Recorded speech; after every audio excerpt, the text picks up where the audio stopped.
We wish India all the very best. More than 8 months on the seat of presidency, India has done tremendously. Pretty sure that India will achieve what it wants to be. India could be one of the important leaders of Global South. We have close relations, socially, culturally, historically. In a few days from now, in just a few weeks, in fact, India is going to host the G20 Leaders Summit. As a former chair, what are your expectations from it? Pleasure to be with ANI again. On G20 Summit, of course, I wish India the very best. It's one of the biggest engagement of leaders. So we wish India all the very best, logistically and substantively. And for sure, India, looking at already more than 8 months on the seat of presidency, India has done tremendously in bridging all differences. So I'm pretty sure that India will achieve what it wants to be. Ma'am, India has put some ambitious agendas on the table. How do you think these are different with the ones that you had during your presidency? Okay, this presidency, the added value of India's presidency is that India comes in the second after Indonesia as emerging economies. And as you may know, under the G20 presidency, 4 emerging economies will be in the helmet until 2025.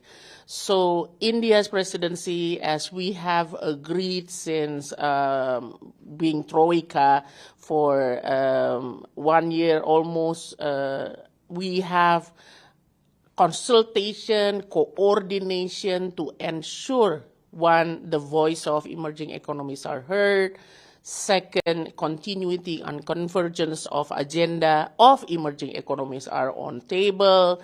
And third, making sure that the continuity and convergence not only in the G20, but also between multilateral fora also happen, and for the benefit of emerging economies. Ma'am, Russia-Ukraine war is something which is undoubtedly would be on the agenda and would be the most watched thing. What are your views on that?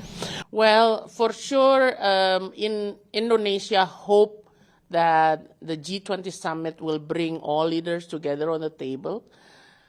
We need to ensure that all people in the countries of G20 are willing to have open mind on common concerns of all, rather than focusing on conflicts, tensions between countries, because as you may know, global world, global South in particular, are facing difficulties, challenges currently with disasters, with climate change, with post-pandemic economy recovery, many issues that needs to be discussed. So we do hope that countries in G20, including the observers, see more into the common concerns rather than the tensions and the conflicts. Ma'am, since you mentioned about the Global South, how do you see India becoming a voice of the Global South? Well, you know that Indonesia and India since millenniums ago, even in the 50s, also in the 40s and 50s, we fought the colonialism, imperialism together. So I believe that we both are head on to voice the concerns of emerging economies, developing nations, in particular the Global South. I think, like I said, India has done tremendously in the helmet of G20, and I really believe that India could be one of the important leaders of Global South. Ma'am, South Africa is hosting the BRICS Summit soon. Have you applied for the membership or any possibility of Indonesia joining the BRICS? Well, there's strong indication, positive indication that our leader, the President Joko Widodo, will come to the BRICS summit as friends of BRICS. We haven't applied for BRICS membership because Indonesia has main principles in international engagement. Always we are open to anything, everything, but at the same time learning from past experience, including APEC, APEC, APEC, learning from ASEM, ASEM, as well as ASEAN and EAS. When it comes to membership, the criteria, the interest, the modalities needs to be clear first before engagement or enlargement in this matter is on place. So Indonesia is open-minded when it comes to membership, but the criteria and modalities needs to be very clear. And is your president coming for the G20 summit? The confirmation is there? Positive indications are there because we need to give strong support to India as Troika of G20 presidency. Ma'am, my last question. In Jakarta, ASEAN foreign ministers meeting took place last month, of which, of course, Indonesia is a part too. Our foreign minister, during his interaction, said that there is a natural attachment between these two countries. How did you saw that statement and this ASEAN grouping in the meeting? Well, natural attachment is for sure a reality, a factual indeed.